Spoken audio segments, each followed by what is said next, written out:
Hello, Mr. Tamechi. Hello. Hello, good afternoon. My day is going on. How is it? Hi. Sorry for joining late. I was having an issue connecting. So sorry about that. Well, it happened. It's fine. So this is Jessica, right? No, this is okay. I'll be standing with Jessica. Oh, We're okay. going to be under the Yeah, you wrote me on Tuesday. Yes, exactly. Okay. Okay. I'm not sure other speakers are there. So just take some time to wait. Okay. Can you hear me? Yeah. Oh, okay.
Good afternoon, Mr. Kevin. Good afternoon, Mr. Lenny.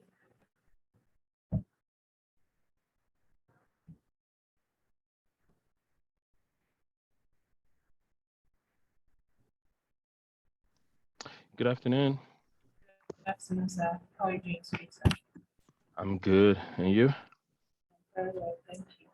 Great. Good to have you here. Thank you. Good That's afternoon. it for delegates to join. Good afternoon, sir. How are you today, sir? Good afternoon. Thank you. Larry, good afternoon.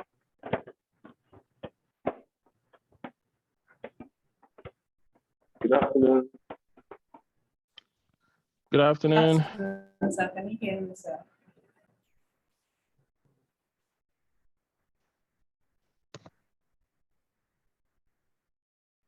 Well, so we just waited for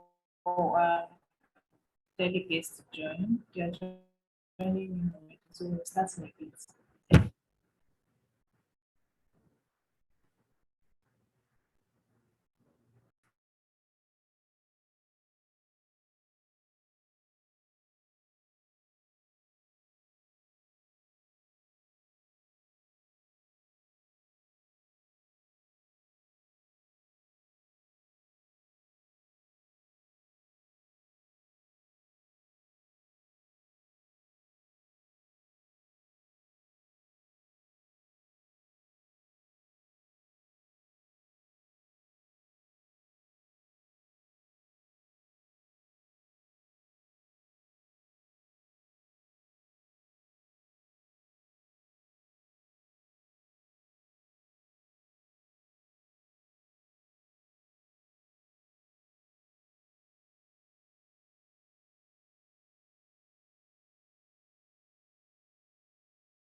Okay, sir, so I think we should start while others join in later. Is that fine, sir?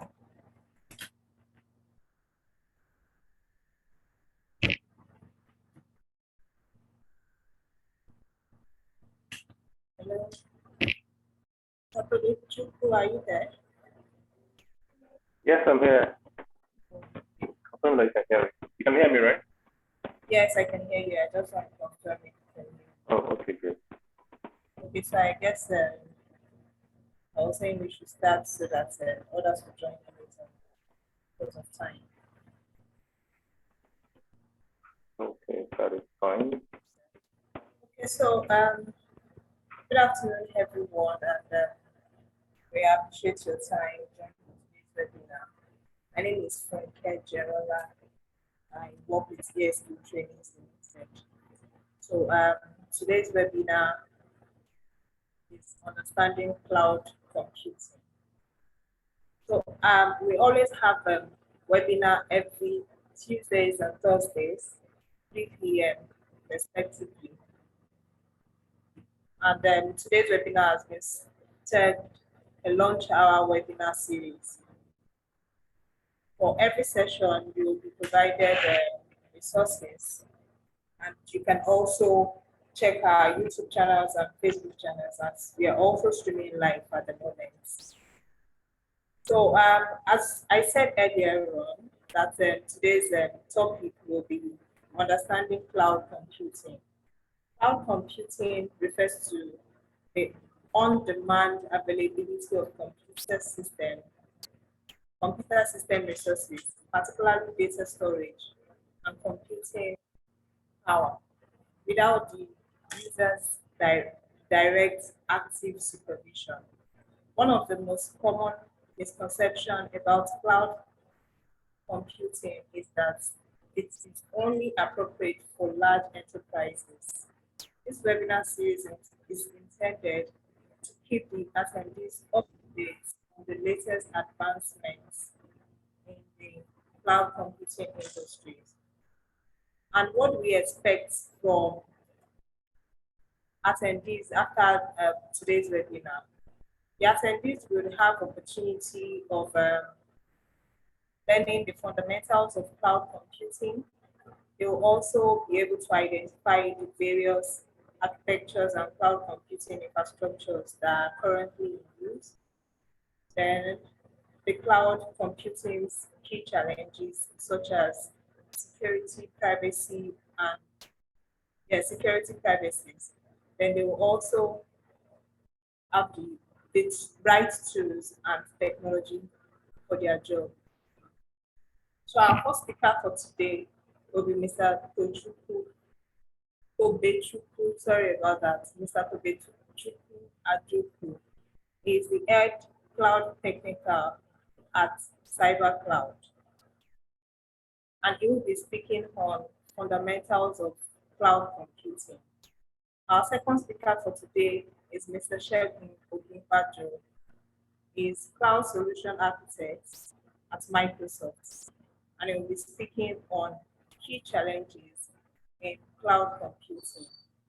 While our third speaker for today is Mr. Remy Adejumo. He is the Managing Director at Cloudflex Computing Services.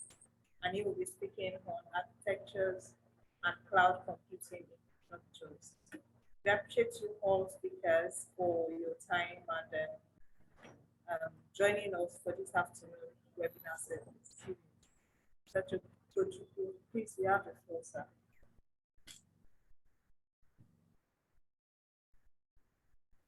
Okay, thank you much for the introduction. I will just share my screen and start with it.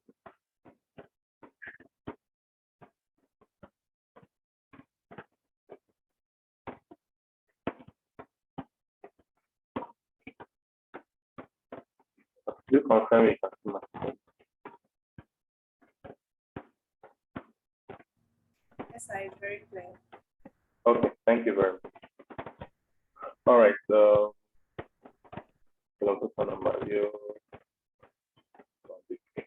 okay, thank you so much for the opportunity. I want to thank you for this platform and for everyone who has been the panelists and also the attendees for making our time, lunch time to join this session.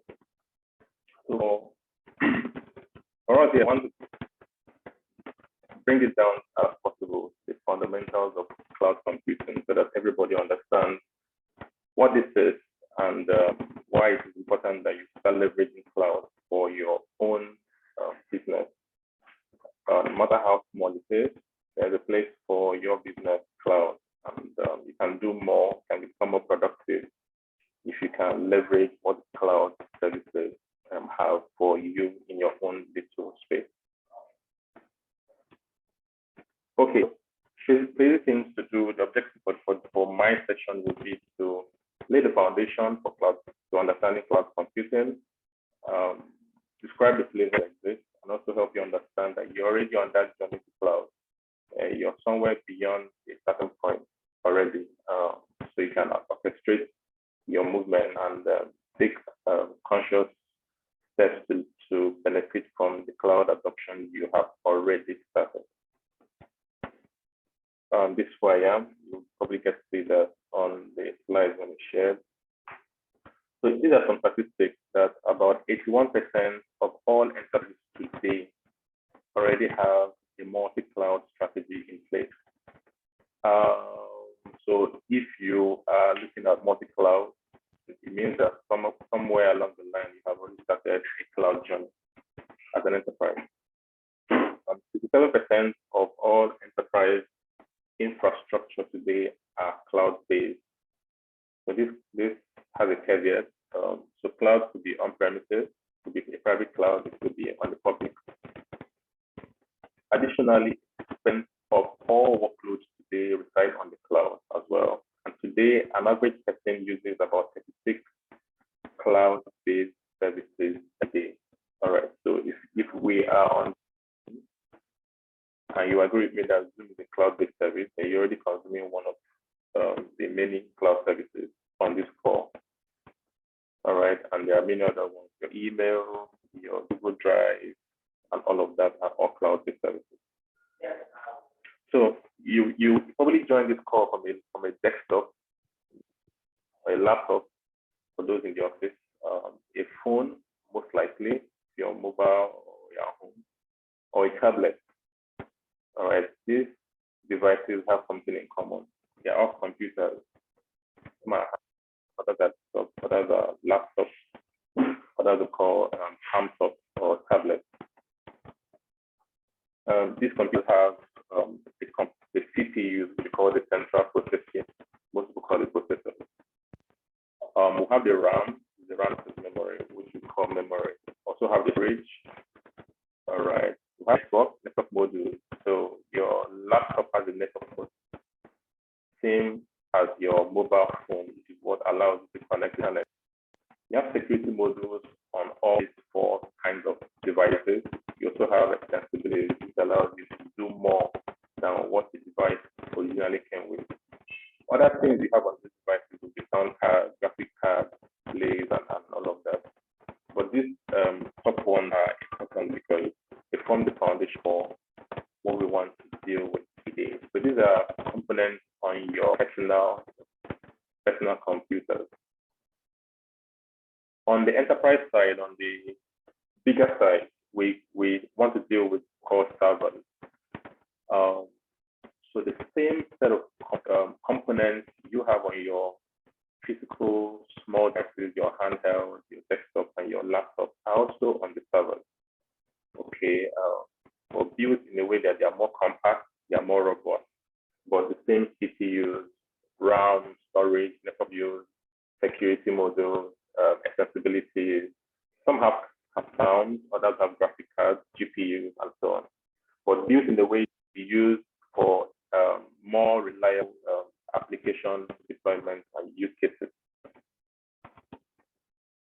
All right. Now, so these servers are what we use in the offices or in the typical enterprise IT infrastructure.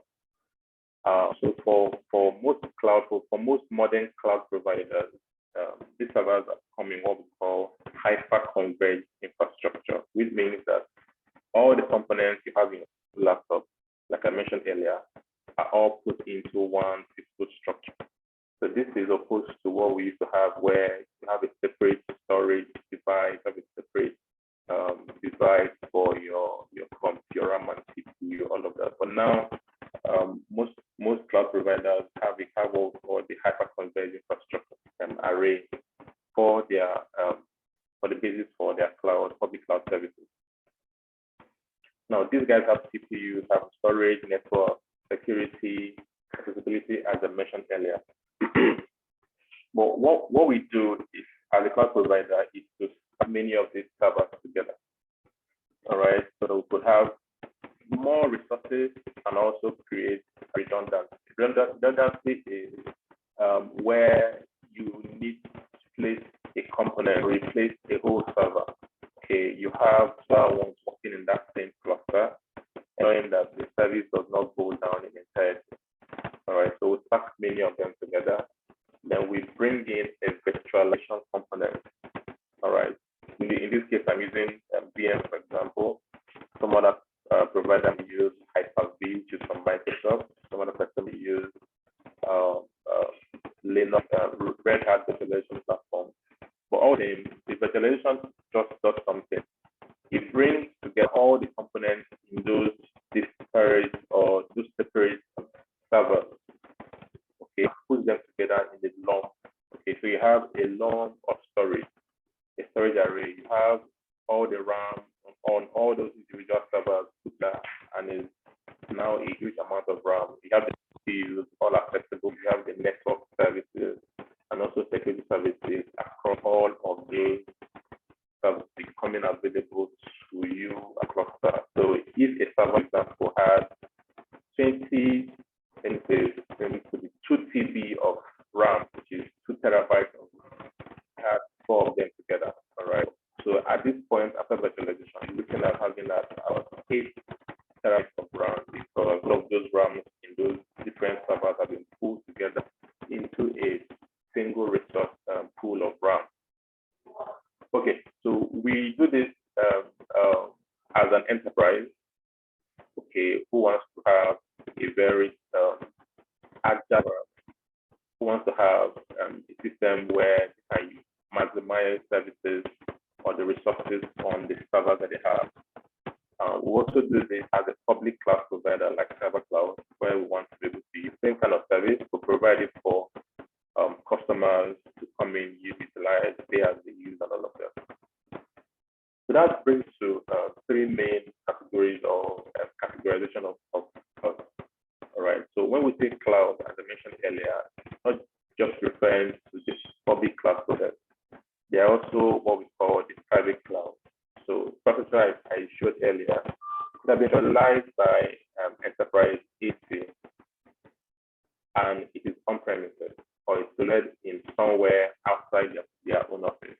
But the idea is they have absolute control over that system. They control it, they bought it, they manage, and they have it to become a private cloud. On the other hand, for a server, for example, when we have this kind of infrastructure and we are selling it to customers, we are allowing customers to come on it, to onboard, run services without having to manage the infrastructure, but to run the application or bring in the virtual machines and all of that. So call it a public cloud. All right, so it's own, in this case, from a customer's perspective, it's a third party. The customer has to pay for services to use to bring their own applications or data to that cloud and also to work with it. There are also scenarios where customer or enterprise who has already built a private cloud or has a service on one public cloud will also subscribe to another public cloud, right? And thereby having to use those 2 cloud infrastructure or services simultaneously, putting data across, transferring services, transferring controls across those 2 platforms. In that case, from the customer's perspective again, he is using a hybrid cloud scenario. All right, so the cloud will be private, it's owned by you, it will be public if it's owned by a third party and subscribing to it. But it will also be a hybrid environment where you're using more than one cloud infrastructure at the same time. One probably, and second one you do not own, or 2 that you own at all. So that being said, we're subscribing to public cloud infrastructure. For example, there are many types of services that you could actually be looking out to purchase or to use or subscribe. And the reason is that the services are built from ground up, and the more services are layered on those infrastructure, the more the flavors of cloud that the customer can subscribe to increases. For example, when we started this, brought in servers together, we then virtualized. At that point of virtualization, we have an infrastructure virtualized. If a customer comes and wants a piece of that infrastructure, they ask them for my infrastructure as a service. At some point, I might have out a piece of that infrastructure and I put on platforms on it. And the customer will come in and be able to purchase a platform as a service. I could also install applications or have third-party agreements with application owners who onboard on my platform and can then come in and consume those software applications, all right, as a service. So at that point, the customer is picking up software as a service. The customer is also looking at the backup where he just wants to offload data on premises or wherever his application currently exists and move to my own environment so that he backs up his existing data as a service.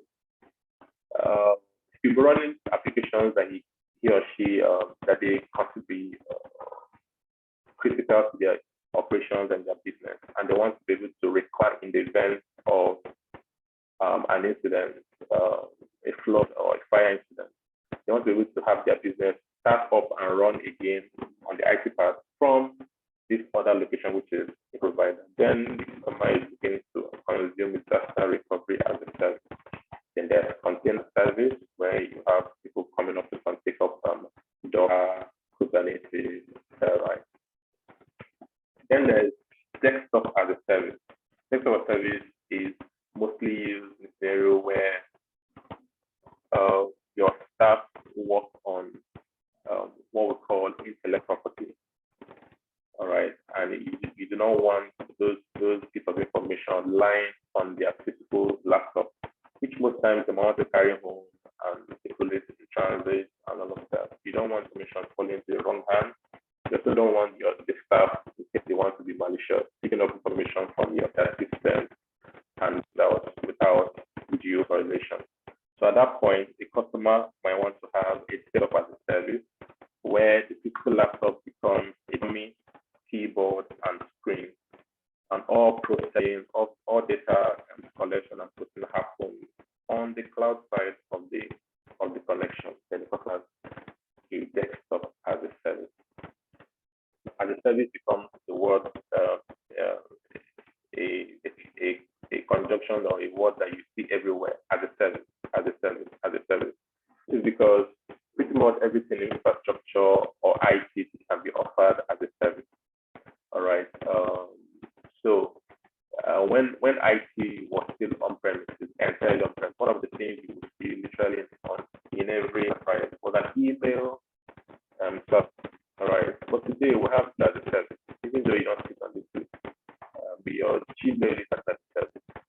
Your Orchestration is as a service. Okay. Several of those IT services have become offered as a service today, and somewhere along the line, you're consuming 1, 2, 3, and as the statistics we showed earlier, read, consuming averagely about 36 of those services a day. So as I described, we started infrastructure that we visualize the security, the CPU, the RAM, and all that lumped up together. Now, a customer comes up and he wants a size of this. Okay, and we issue him the slides based on the configuration he wants. And now he has infrastructure as a service. All right. On this infrastructure that he has purchased, he can decide to have a contract to pay monthly, annual, biannual, or whatever. But he has the right to install applications on this as he wishes. He has the right to bring in data onto the system once contravening the contract that exists between him and the public cloud provider. Now, because he has infrastructure, he decides to license it, because with Microsoft, for example, or Docker distribution. He puts in a database on it, and he installs any software. I'm just using the LDAP, the legal practice management software that exists today. So such a tenant will decide to start offering this software as a multi-tenant software to customers to purchase.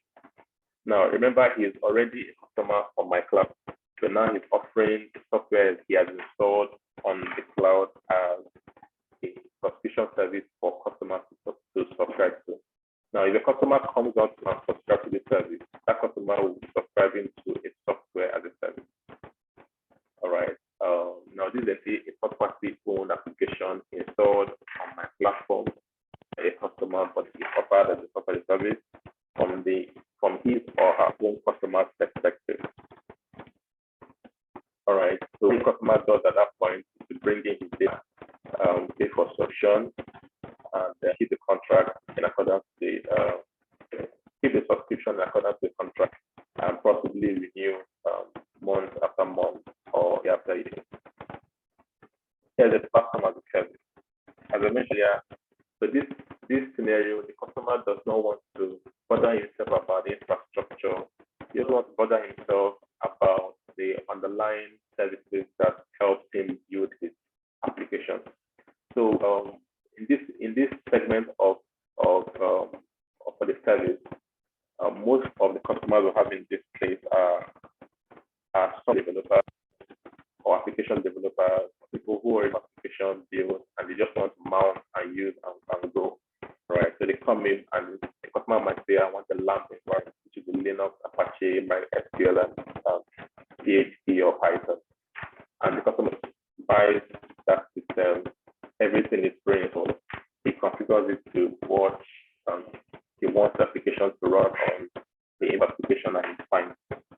All right, that becomes a platform because infrastructure is not important, and also the underlying operating system and the services that help the application run are also not his concern. The owner of the cloud or the provider of access, they need all of those and it just works well for him to run the application. Okay, again, this customer will just bring his application either to develop or to host. Will also maintain the contract within the agreements that have been signed. All right, so I think then describe the main levels of cloud offerings, which is infrastructure, which is where a customer is taking a piece of marginalized infrastructure without anything on it. The platform where he doesn't want to bother about infrastructure, neither does he want to bother about the operating system and all services that help the functionalities to be maintained. So he comes in with only his software and runs. Then the software part, the customer does not even want to deal with anything else. He wants to come in with his data. Okay, I want to process his data on the software that the provider provides and make him able to attribute those data in the form of information that he wants to read out. All right, so this is who we are, Cybercloud, where VMware virtualized infrastructure provider here in Nigeria is the Nigerian-owned cloud platform run by Nigerians and also built to the VMware verified cloud service provider standard. Cybercloud is in the accredited data center and has the Gdpr, which is the Nigeria Data Protection Compliance. Cybercloud being in Nigeria also and being bound and governed by Nigerian law applies to the data sovereignty tools, okay, of NIDA. So why am I mentioning this? This because cloud is more far from you as a Nigerian or somebody in Sub-Saharan Africa. The cloud is here in Nigeria, and you can consume and use the same flavor of services you want anywhere else in the world. Okay, being provided here in Nigeria, and also allowing you to meet your customer's needs with shorter round trip period. Round trip is how long does it take you from a time of opening a service to it being ready to consume. All right. The further it is, the more time you likely to spend. But being here local within the country allows you a shorter period of time, all right, and gives you that ability to somebody, ability to call up somebody and have responses in good time. We maintained an uptime of 100%. Okay, we came into service to 2018, and we maintained a record uptime from that period. All right, to be unjust to leave cloud hanging without making you know that cloud is here right now, and I'll see you as well. Well, thank you so much. I will be standing for questions to respond. Thank you.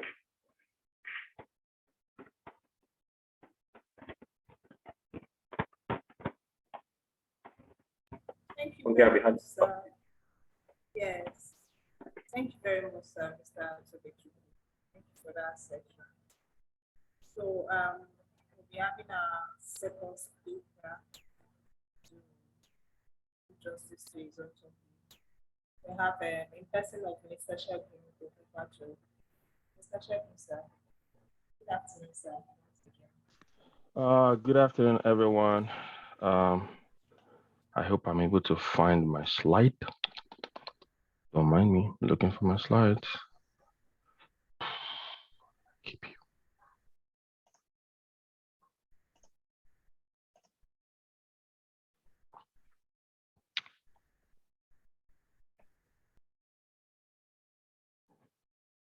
Just give me 1 minute. All right.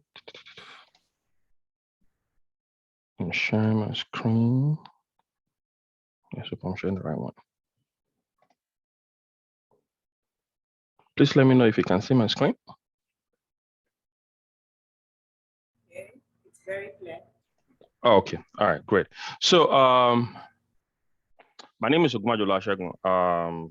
I'm sorry, I missed the slide of introducing myself, so I'm just gonna quickly talk a little bit about it. My name is Segun Ogumajolo. I'm a senior cloud solution architect. I work for Microsoft, the Northeast business of Microsoft in the US. I presently live in Baltimore, Maryland.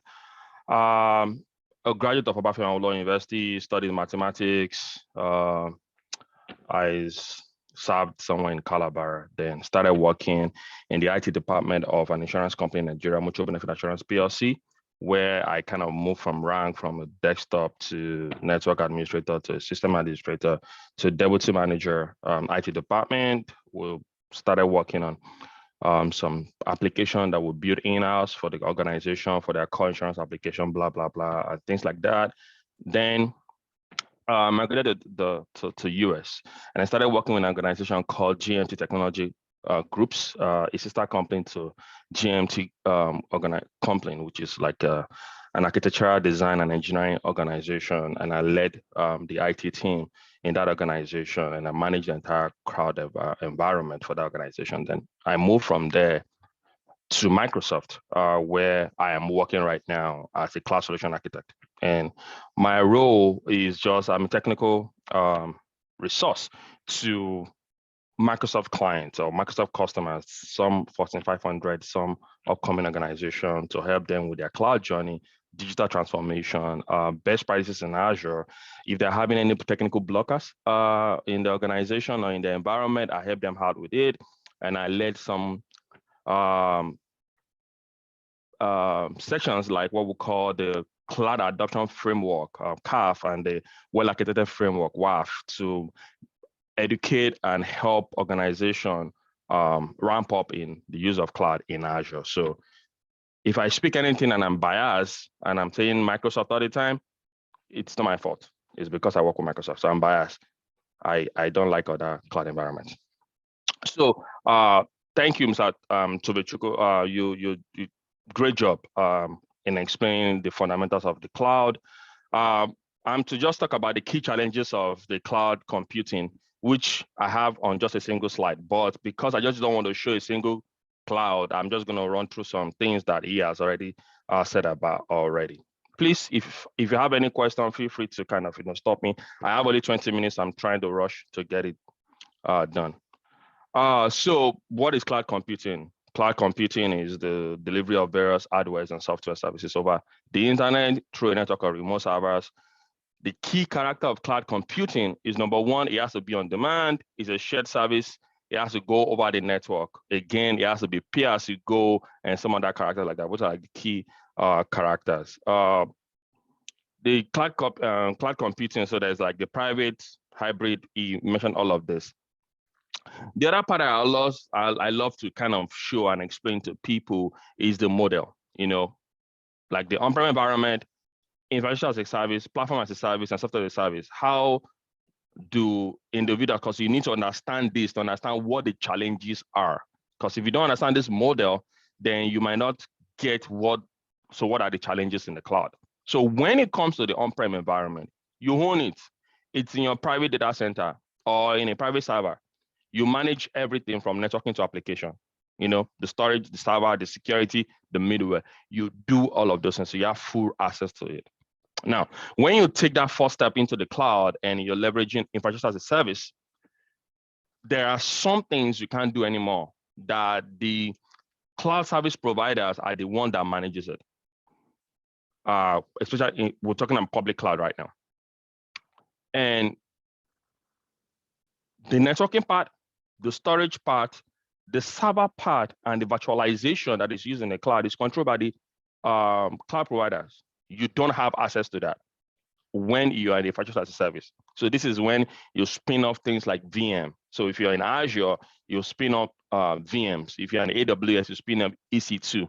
If you're in GCP, you spin up compute. Then other cloud environments like Alibaba Cloud, Oracle Cloud, IBM Cloud, they all have their own version. So this is just you leveraging a VM. So it's kind of very close to when you're on-prem and you virtualize an hardware and you're leveraging things like Hyper-V or vSphere or anything like that. But in that environment, because it's on-prem and you're virtualizing, you manage all of those things. But when you come to the cloud, networking, storage, servers, and the virtualization or the hypervisor that is being used, you can't control it in any of those environments. Even in other cloud environments, you cannot control it. So where your own choice comes in is at the OS level. I want to choose the kind of OS I want. Is it going to be a Windows server or Windows OS or a Linux OS? Or what type of distribution of Linux am I talking about? Red Hat, CentOS, different distributions, Ubuntu. Then you talk about the middleware, runtime, you bring in your data, you bring in your application, you manage all of that in infrastructure as a service. Now, when you move from infrastructure as a service into platform as a service, one of the advantages of platform as a service is now this cloud provider has more management to do. You have less management to do. A classic example that I usually tell people is, if I manage, say, a Windows server, for instance, in the infrastructure as a service, you as the owner of that VM, you need to still manage updates. You need to still manage patches. You think about, your backup and things like that. You're still using some, there's still the management power that you still need to use. But when you move to platform as a service, you have less things to manage because the cloud provider manages the rest for you. So when you move to platform as a service, and in Azure, you leverage things like web apps. For database, you use things like the Azure SQL. In AWS, you're using things like Elastic Beanstalk. In GCP, they have their own platform as a service also. You don't care about operating system anymore. I don't need to update any operating system. I don't have to do any patches anymore. I don't have to have any scheduled, patch period. The cloud provider manages all of that for you. So the only thing you do is you bring in your data, you bring in your code, you bring in your application, and you leverage the compute that the cloud provider has provided for you. So you're not really doing anything. If you're running, say, a function app, for instance, which is what they call it. There's a name they call it in AWS, Lambda function. You just bring in your code and it runs. You just manage your code and make sure your code is running. Every other thing that runs it is none of your business. You just pay for that services and you move on. And the last part is software as a service. This is absolutely none of your business. You just come there and consume and move away. Classic example is just like your Office 365, your email, Gmail, things like that. They manage everything. You just come in, consume, and you move away.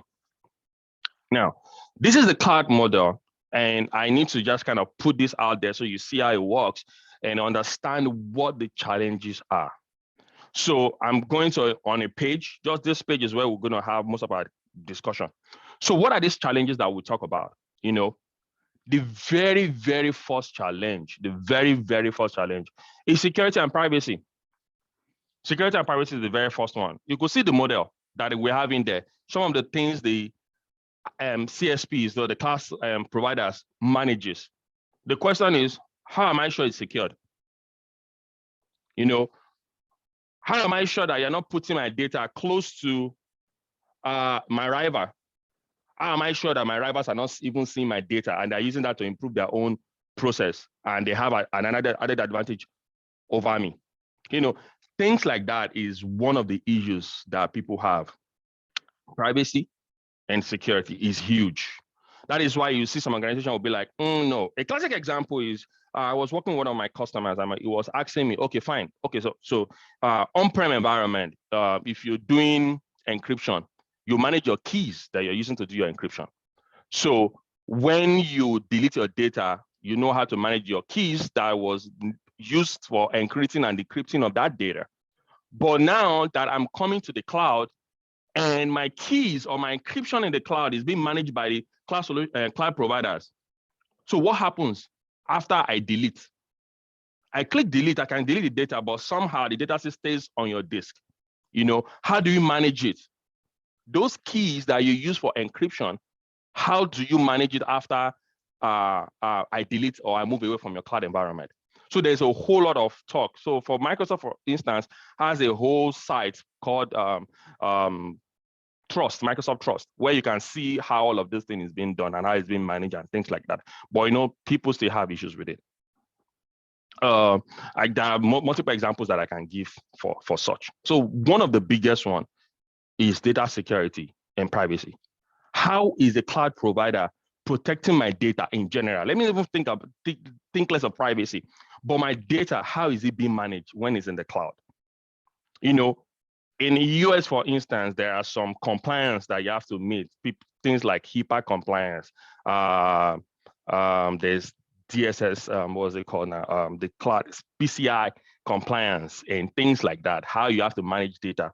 Am I able to do the same thing in the cloud? Are they actually meeting this in the cloud?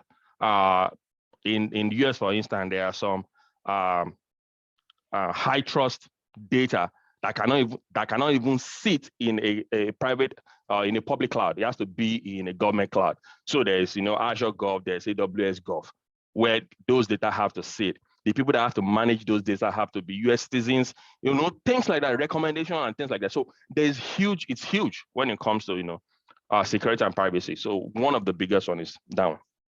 Number two is vendor lock-in. People are really scared of vendor lock-in. And what does vendor lock-in means? Is when I choose a cloud provider as my vendor to say, okay, fine, I want to migrate from on-prem into the cloud.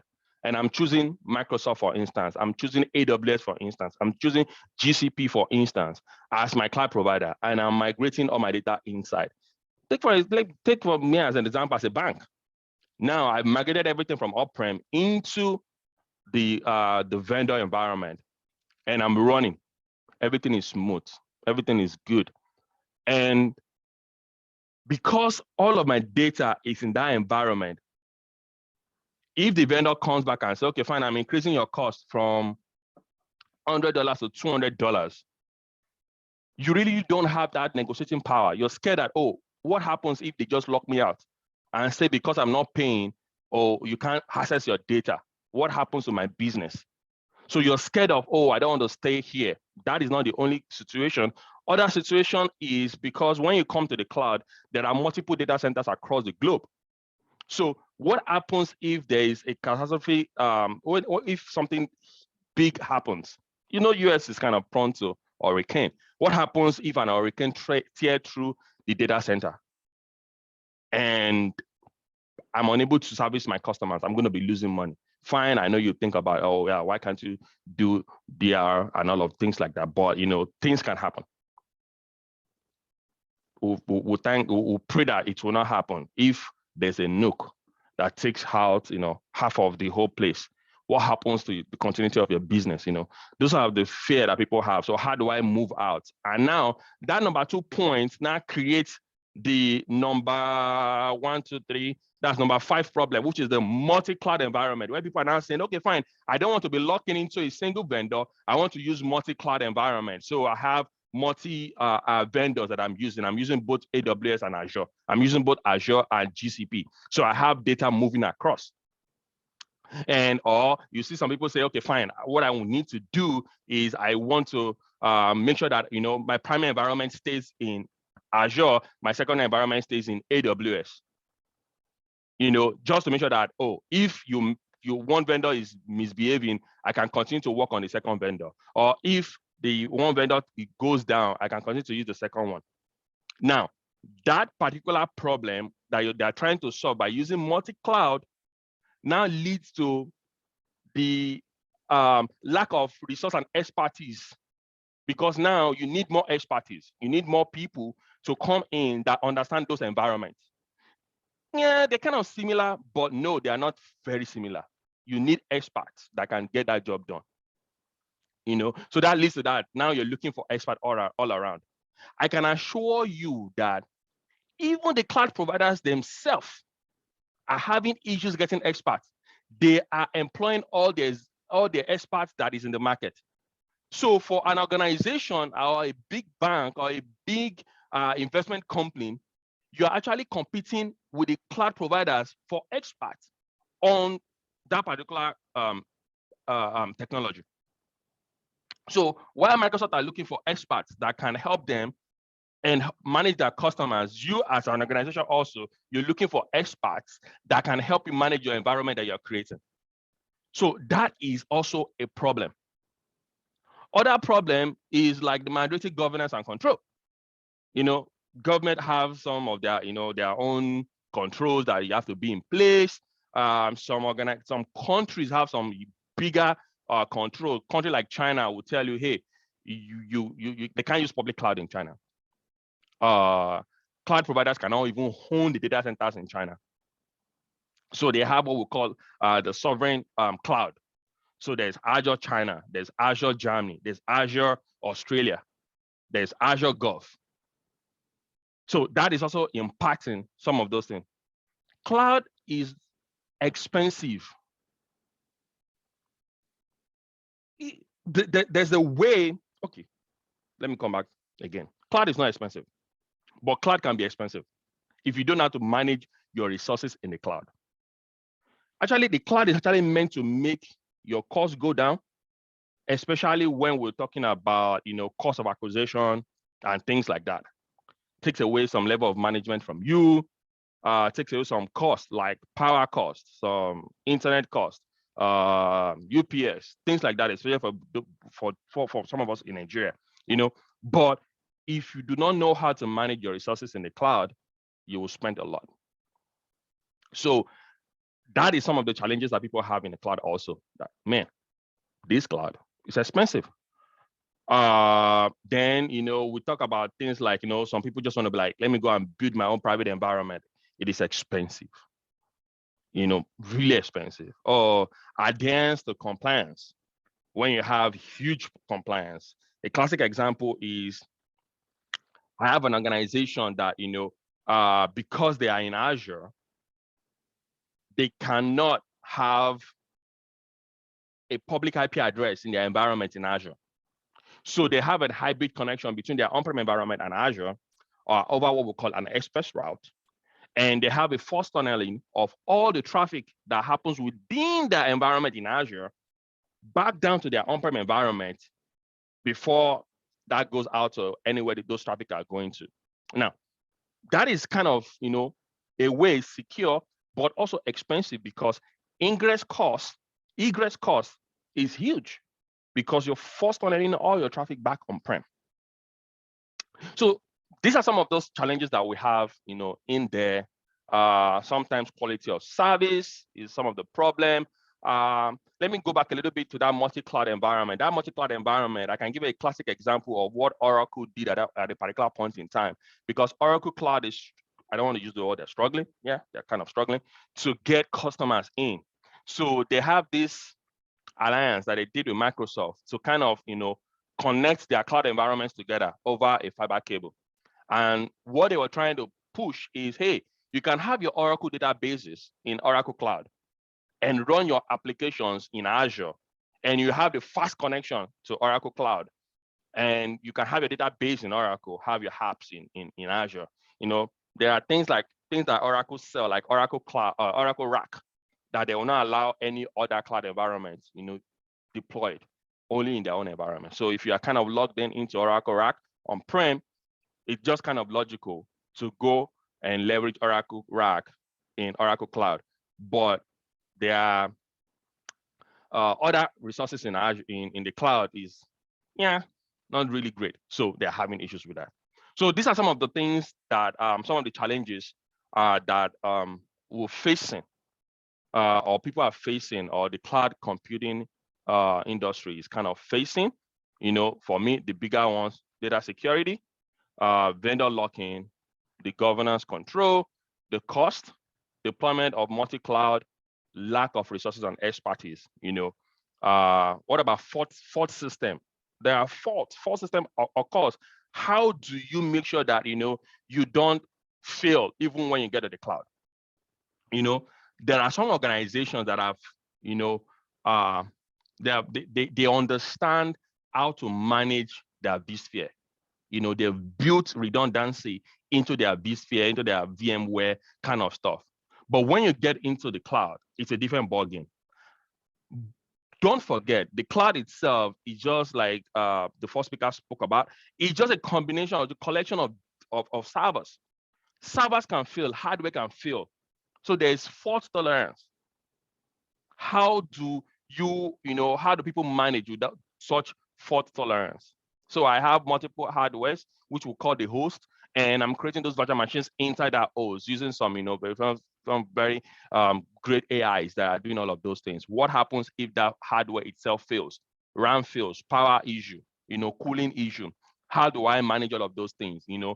So in Azure, there's multiple things that they use, like things like availability set, availability zone, things like that, to make sure that all your VMs or that you're creating are not in a single host. So imagine I'm running a fintech organization, and while I was creating my VMs that I'm using, everything is in a single host, one server, and that server goes down, I lose everything. But when you start applying things like availability set, availability zone, it kind of distributes your VMs across multiple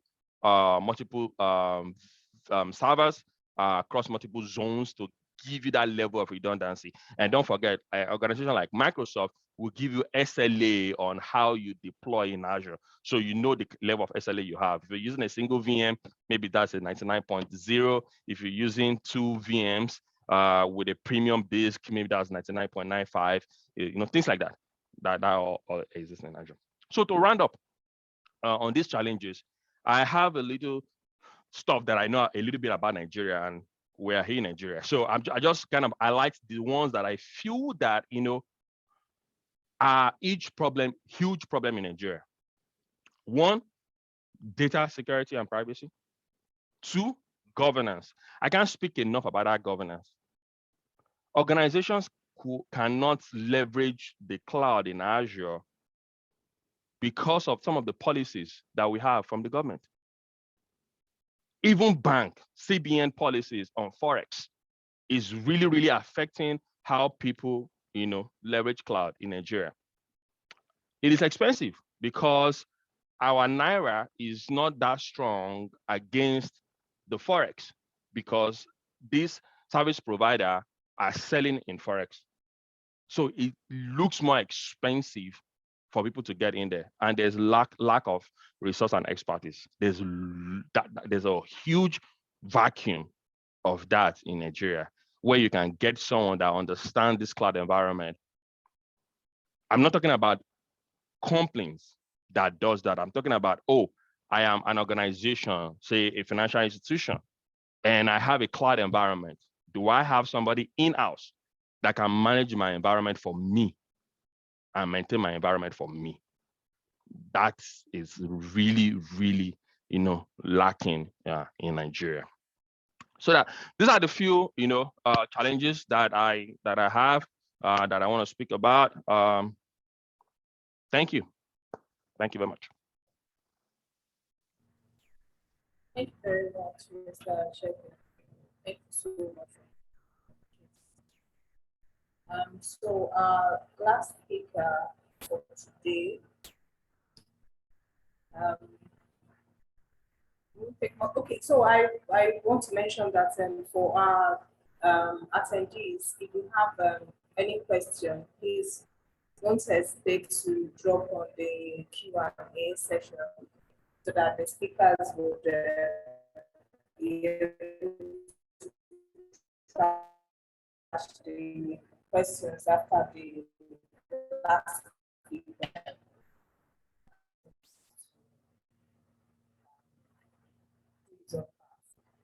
Thank you, sir, Mr. Raymond.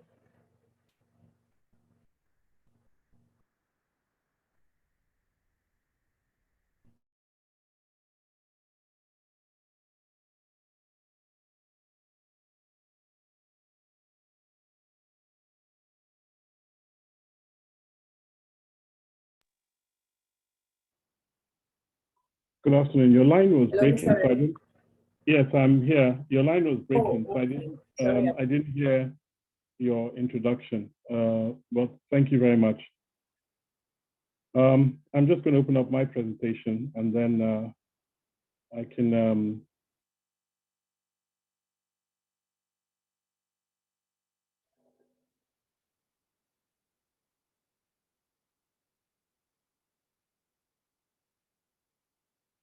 Just bear with me as I just get this started.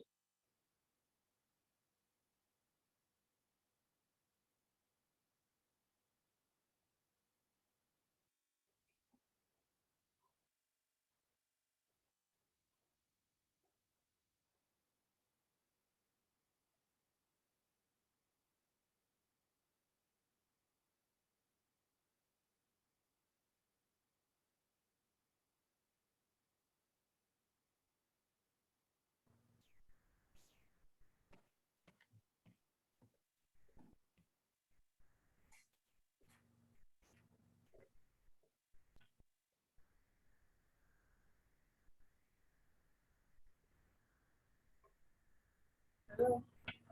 Yes, I am here. So sorry about this. I'm just trying to get this presentation open, but for some reason I'm not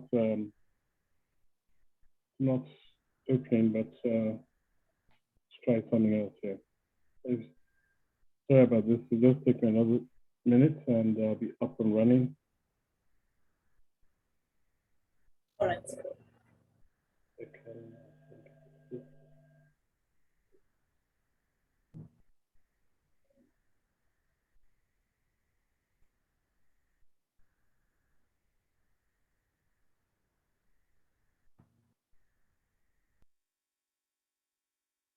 So I hope you can see my presentation. Not yet, sir. Isaac, can you see my presentation? Not yet. Not yet, sir. It's not showing. Okay.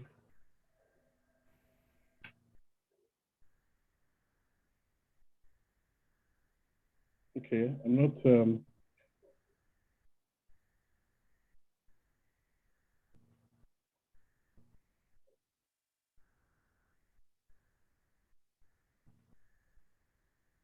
Is it? Can I just send it to you, or and if you can present it for me, please?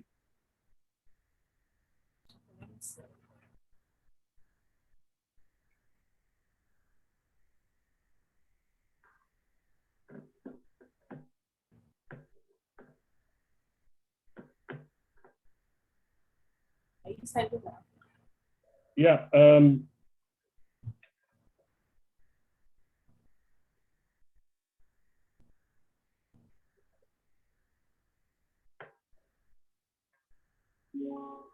I've just done that.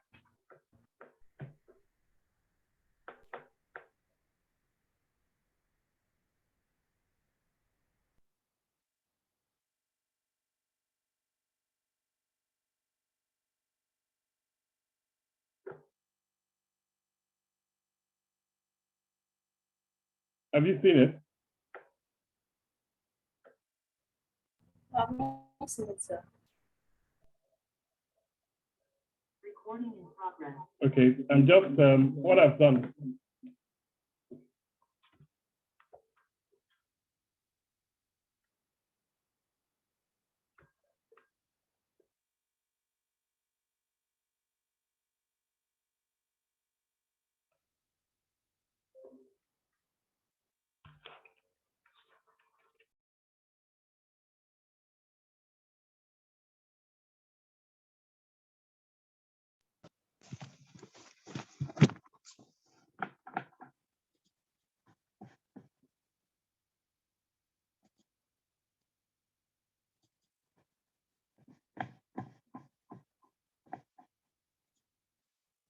Are you able to see this now?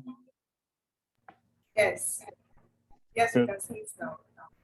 Sorry about this. So I can start.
Can you hear me, sir?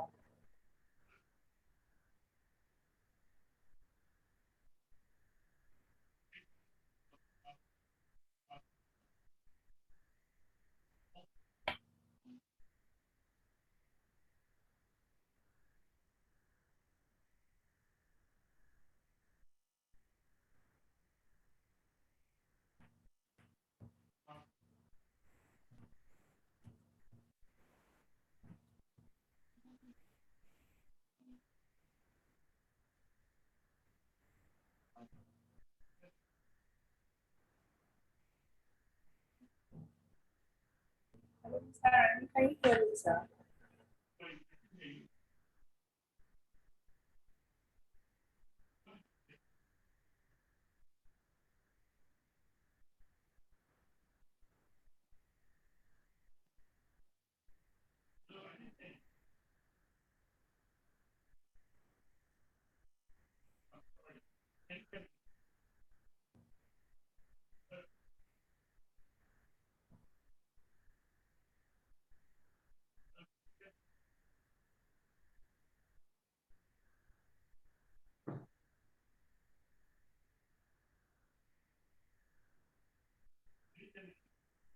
Mr. Remy, please, I need a response to be sure you can hear me.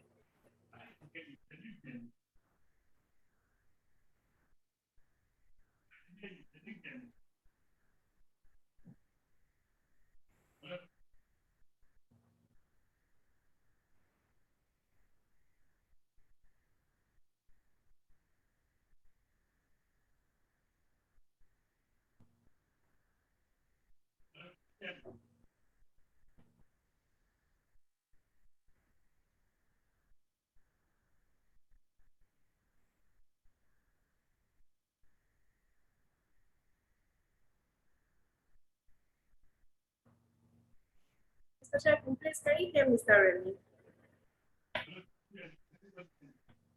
Sorry?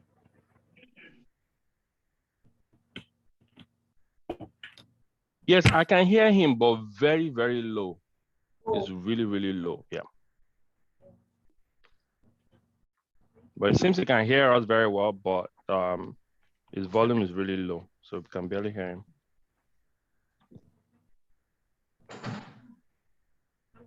we need to adjust the user. I think it's just his mic. Sorry? So to change the mic he's speaking from. Oh, Is this better? Can you hear me now? perfect. Yeah, that's good. Yes. Oh, I'm so sorry about this.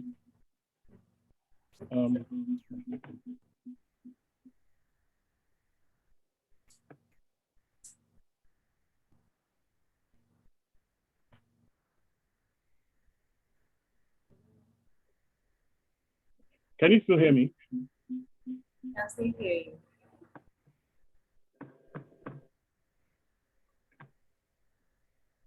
Yeah, I'm okay on that, right? Yes. We can still hear you.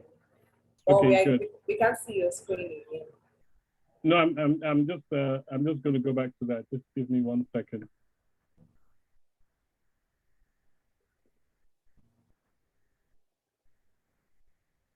Yes. Can you see that now? Yes. Okay. Well, I'll just move on to where I was. I'll just start on this slide.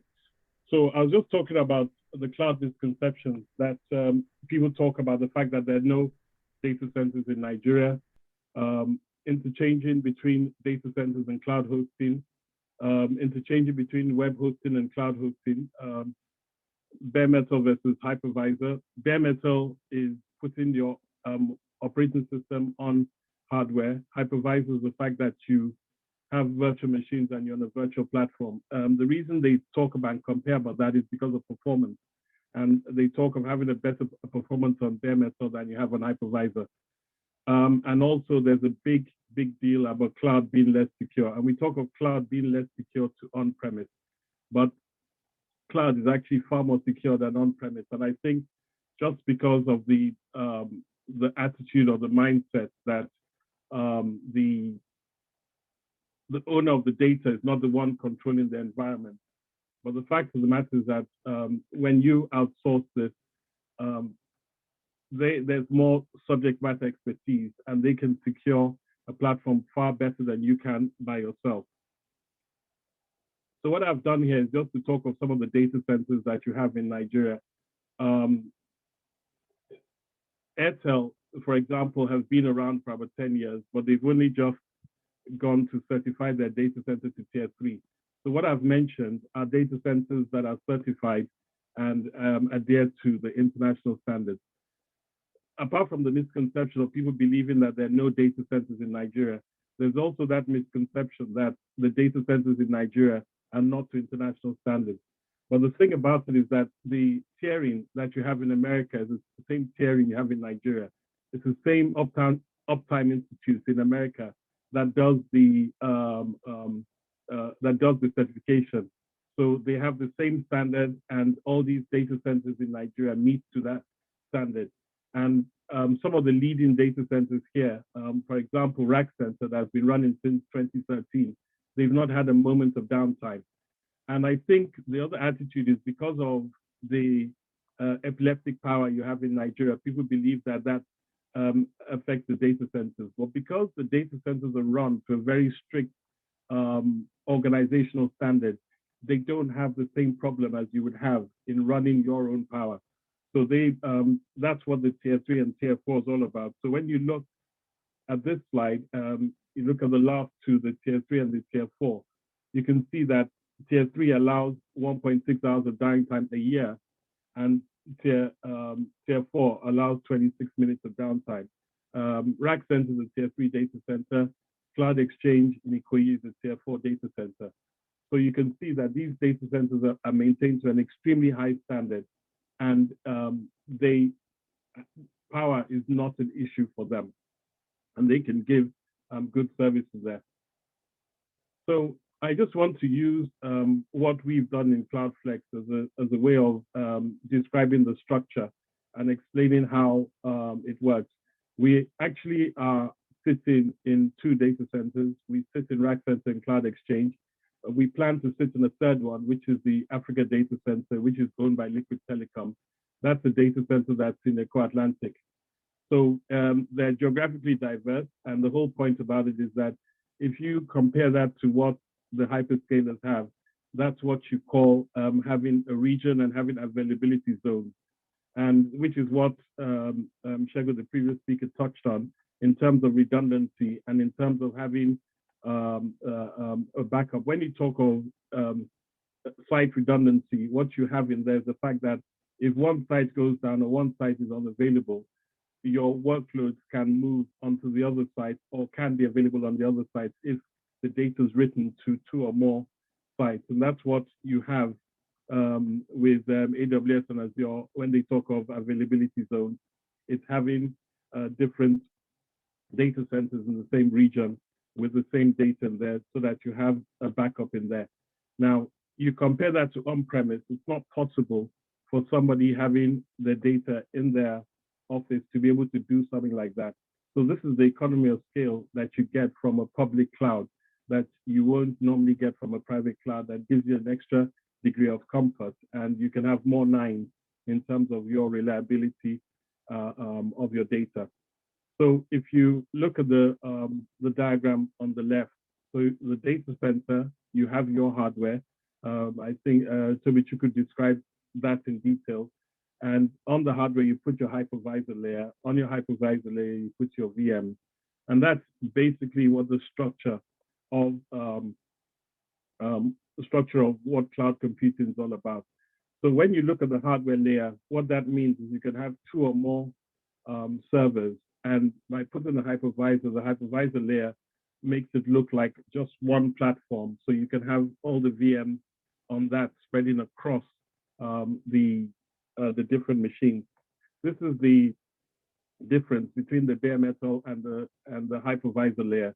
When you have bare metal, you only have your server or your compute resources on one machine.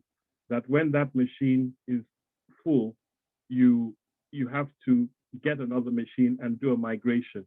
But when you have machines under a hypervisor layer, you can add more machines without stopping the servers which are sitting on top of that layer. And the same thing, you can take servers off without affecting the servers in there. So there are 2 things in there that allows you to expand and to grow.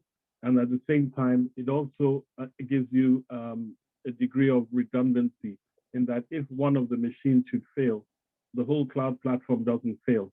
So that's the built-in redundancy that you have, as opposed to if you're on-premise and you have one server and you have the application running on that one server. What you have there is that if that server fails, your application has failed. So we use Huawei hardware. We use VMware for the hypervisor layer. We use Veeam for the backup because they're integral to the cloud platform is the ability to back up, both the backup that we do internally and the backup that the customers on the platform can do themselves.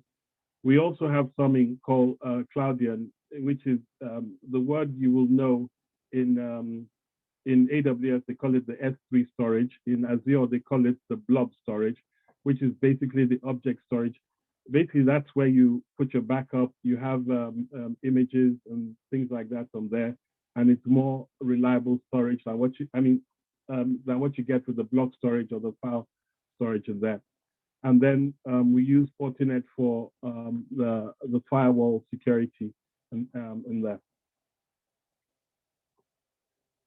So I wanted to talk a bit about DevOps. You hear about containerization, Kubernetes, and things like that. And I just wanted to give some idea and description of the fundamentals of that. So when you look on the right-hand side, you see where you've got analog, cloud, and microservices. So analog talks to the traditional way. You have your hardware, your OS, your dependency, and your application. When you move to the cloud, just below the OS levels, the hypervisor, as I've described before, which means that there's a degree of redundancy with the hardware that you put your application on.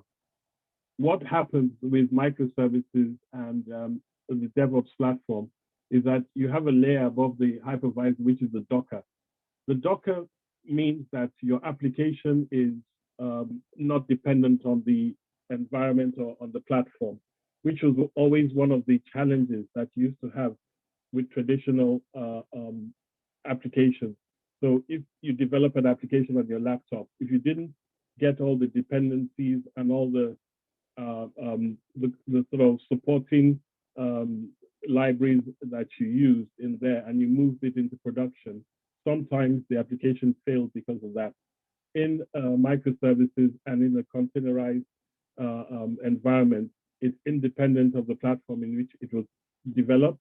It's independent of the different platforms or different systems that you work with.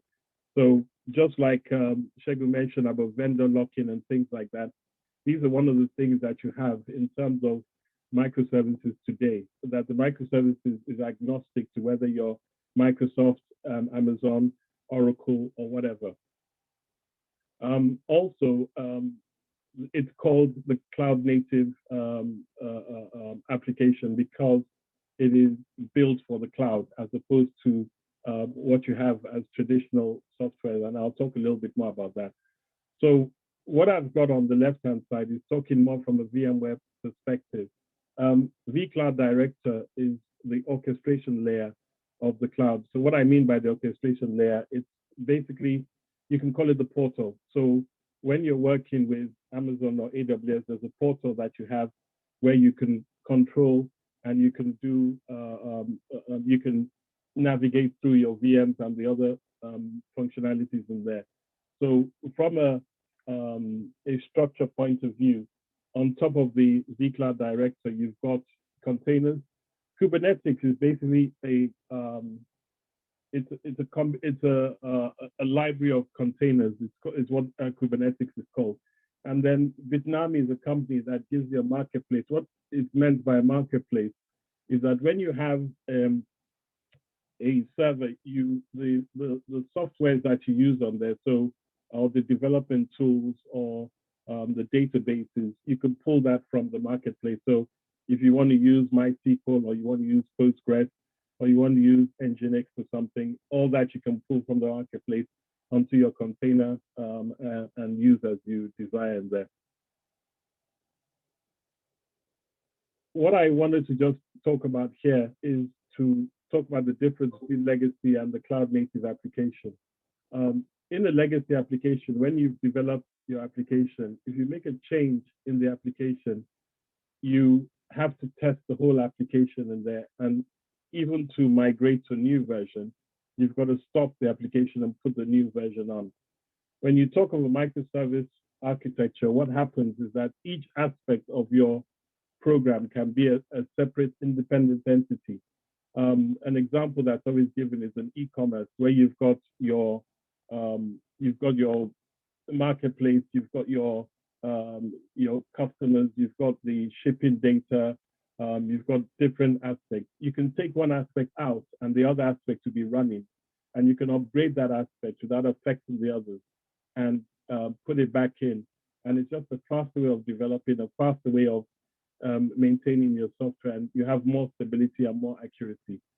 The other thing that you have here that the cloud gives an advantage for is that when you have, if you take a traditional, what you call the monolithic architecture, and you put it on the cloud, when there's demand and you want to scale out or scale up, you're going to scale the whole application. So you need more resources. You're going to have to put that on all the applications. When you scale a cloud native app, you only have to scale that module that is getting the load on it. And that way, it's a more efficient way. So if you've got a big app that's hundreds of megabytes and you've only got 2 meg that you want to scale, when you scale proportionally, you only scale in a small amount. So that saves you on cost, saves you on resources, and also saves in speed in terms terms of, and I think in this term, that's what they call the agility, that it's easier to do this. And there's a discrete sort of step up rather than the whole application itself being expanded. So this is the difference between local and the offshore cloud platform, is that being in Nigeria, you have a lower latency. Payments in Naira and a stable currency. Foreign platforms charge for data ingress. That's simply because of the way connectivity works over there. So what that's all about is the fact that you pay for the data you take off the platform. Now, that's nothing to do with the cloud platform in Nigeria, but more to do with the connectivity companies in Nigeria. The connectivity companies in Nigeria charge a flat rate. They don't charge for the data that you're putting on or the data that you're taking off. So that gives us an advantage over the hyperscalers in working from this end. One of the things we talk about, I mean, that's not really talked about or mentioned, is the fact that you've got the Patriots Act, the Cloud Act, and GDPR. Cloud Act was signed the same year that GDPR came out, and basically that's an American law that the American government has the right to take the data of any American cloud platform as they wish. And that is in direct conflict with the GDPR. So those are some of the governance issues that you have. But they're being a bit quiet about it because that's something that in the background, America and Europe are talking about and trying to resolve. In Nigeria, I think it was mentioned by one of the previous speakers, we've got the NDPR. So that's really mirroring GDPR, because what's the conflict between Cloud Act and GDPR, the fact that GDPR says the person who owns the data has a right to the data, and you have to seek his permission to touch his data. Cloud Act is saying we can take the data if we feel that that data is a threat to us. And NDPR mirrors GDPR, saying that the owner of the data controls his data and you have to seek his permission to use the data. But also beyond that, it also talks about the fact of the data is governed by where it is created. So the data that's in Nigeria is that's what you call the data localization, is that the governance is there in Nigeria. But what the Azure and AWS have done in more developed markets is that they are careful to ensure that data created in certain regions are kept in that region, especially if their equivalent of GDPR is quite strong. So for example, in a country like India, if you create the data in India, the Azure and the AWS platform is in India, and the data primarily resides in India and doesn't sit in America or anywhere else. And they're very, very sensitive to that because of the local laws and what those countries have determined in them. But if you look at these are the advantages of the hyperscalers. So for balance, we look at it from the other end. AWS, Microsoft Azure, Google account for nearly 70% of the worldwide market for cloud. They have greater granularity. They have a much easier portal. Their portal has a lot of products. You have, so for example, I am a passionate user of Amazon Alexa, and with the Amazon Alexa, that's using some of the AWS tools like AWS Lex, AWS Poly, and AWS machine learning and architecture. What that's all about is speech to text, text to speech, and so on. Just for the audience's benefit, there's a huge gap, even working with these hyperscalers, that there's a huge gap between the translation of the Nigerian languages into the languages that you can use, what they call the natural language. I've forgotten what that is called, so that you can speak in your own native language and get conversion into the speech to text and the text to speech, to take advantage of the tools that are available on this platform, so that you can do that with Alexa. So for those who know how to use Alexa or Siri or the Google equivalent, that you can speak in Yoruba, Igbo, or Hausa, and your computer or the instruction can be understood, and you can utilize some of these tools and leverage on there. But the converse of that is we don't have what do you call it, all the information that they've collected, which is mined for this function, is America-centric. So if you are doing that, there is an advantage in doing that from the Nigerian language point of view. But beyond that, to really get a good grip, for example, what they do that for is that they have trends, behavioral things, how people shop, how people do things. That means in Nigeria, we need to have a lot of data that we have to attach to this so that it can be relevant and localized in there. So there's a wide range of services on the hyperscalers. And the last point talks of express routes, direct connect, interconnect for Google. What those are is that these three large companies have got their own network, which is actually faster than the internet. So if you connect to the Azure express routes between Nigeria and America, your data will move faster than if you're trying to move that data over the internet. So there's a lot of advantages, a lot of benefits in there, and it's just a far more sophisticated platform than what we have in Nigeria and what we're able to do. It's also important to understand the undersea cable and other things in there. Google cable are more advanced than the Facebook one. The two of them are laying their own cables in there. It also says that the hyperscalers own or lease more than half the undersea cabling. Basically, like I said, they've got their own private network worldwide, so they can move their data amongst their data centers. So I should have explained that the cloud platforms for Microsoft, Amazon, and Google are worldwide, and so they've got regions of data, and then they've got their own, they're connected by their own internal network, so they can move around on there. So that's the advantage that they have, and that's the strength and power of what they do.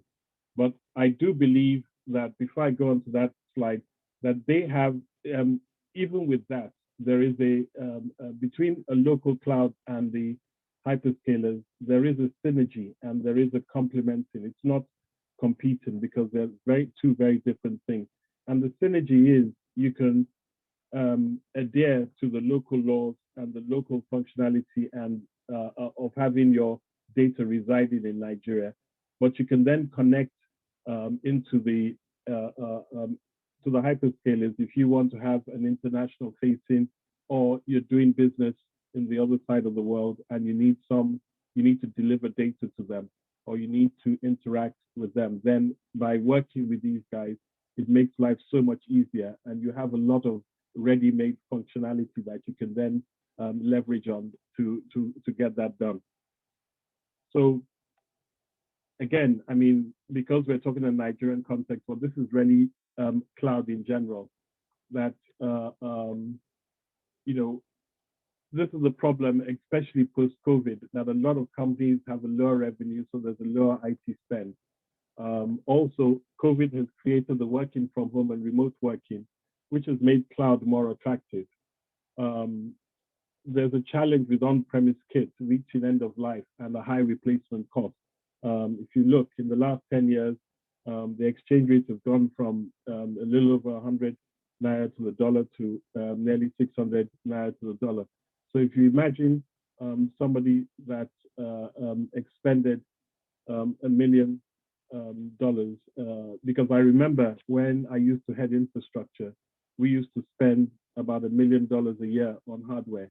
And I don't imagine that whoever is running the shop today would be able to get away with that kind of expenditure at today's rates, because that's 100 million naira going to 600 million naira if you spend $1 million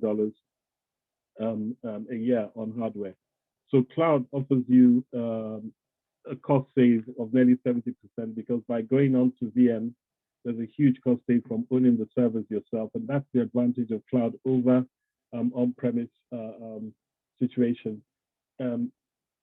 Nigeria is not very strong on the working from home or remote working, but still, we have the challenge, and my last point, are the high cost of power and the pressures we've seen in the last few months with power makes cloud a lot more attractive, and moving your workloads to the data center rather than running an on-premise infrastructure there.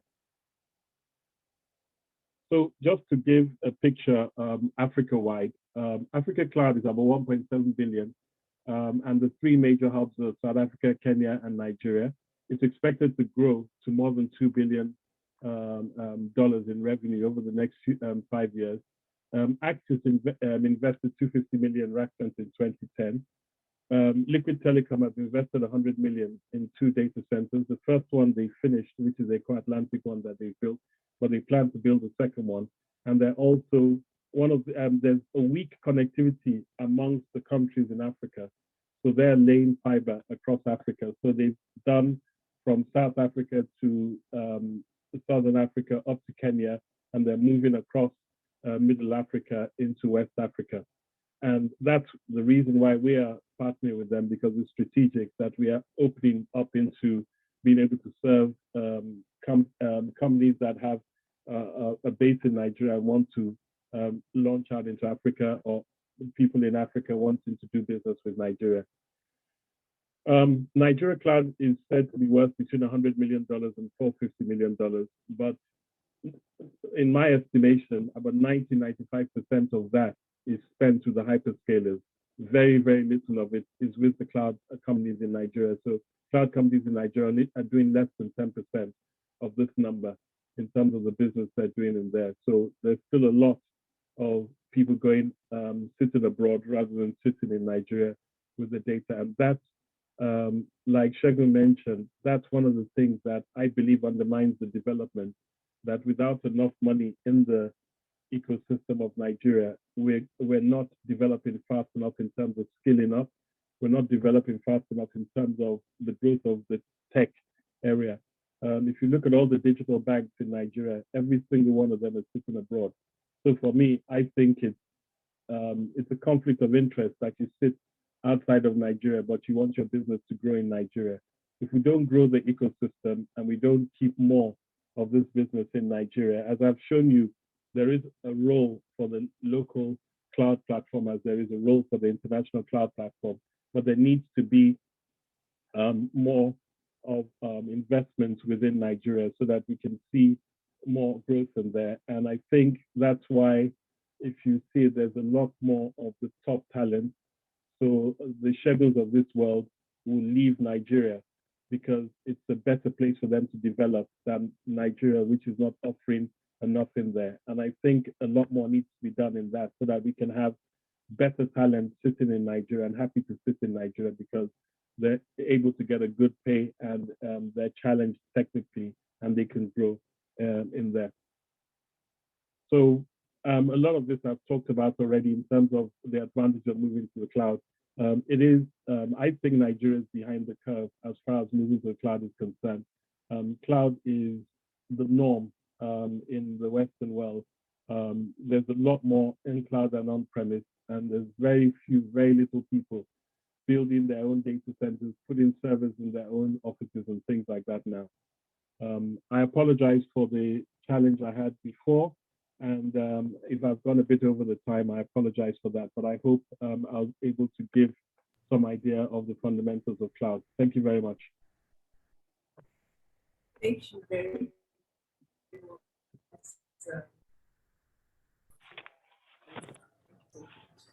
It's no issue because we believe that thank you very much to all speakers.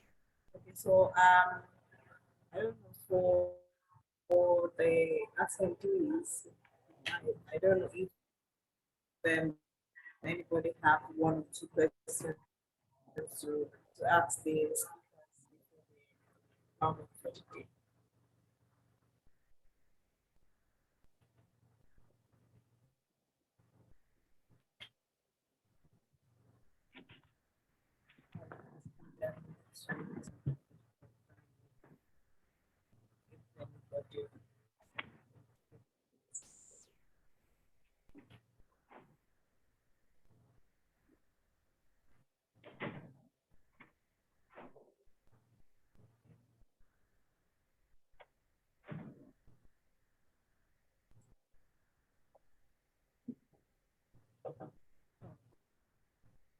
that's about it.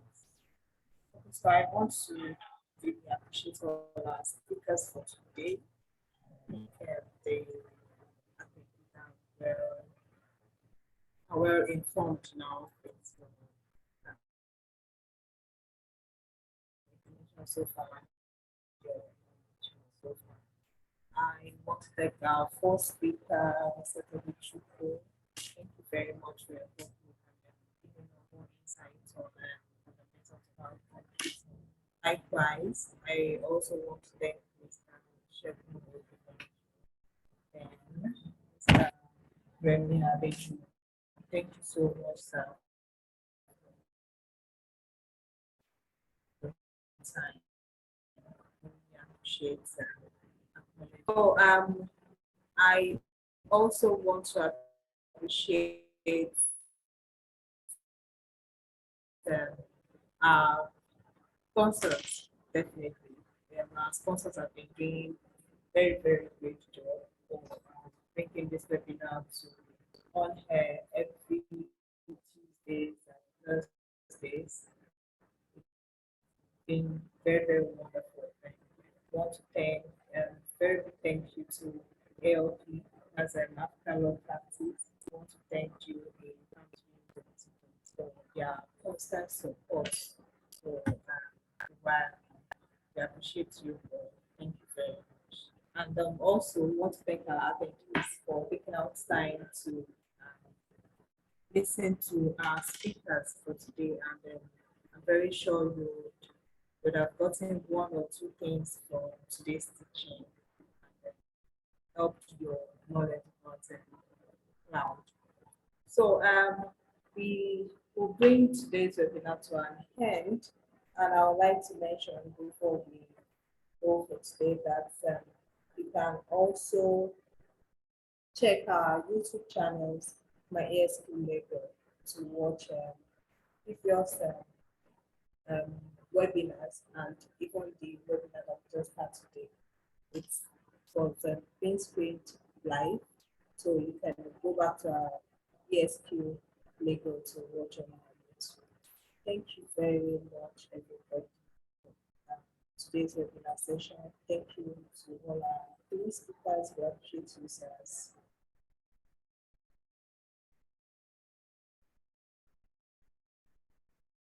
Thank you so much for your time, sir. Thank you. Yes, Mr. Tobechuku, thank you very much. Mr. Shegun, we appreciate you, sir. Thank you. Thank you so much. You have a lovely day, everybody. Or enjoy the rest of the day.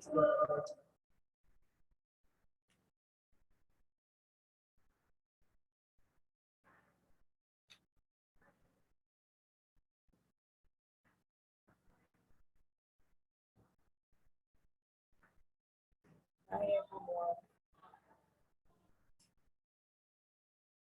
Yeah, be back. Thank you very much.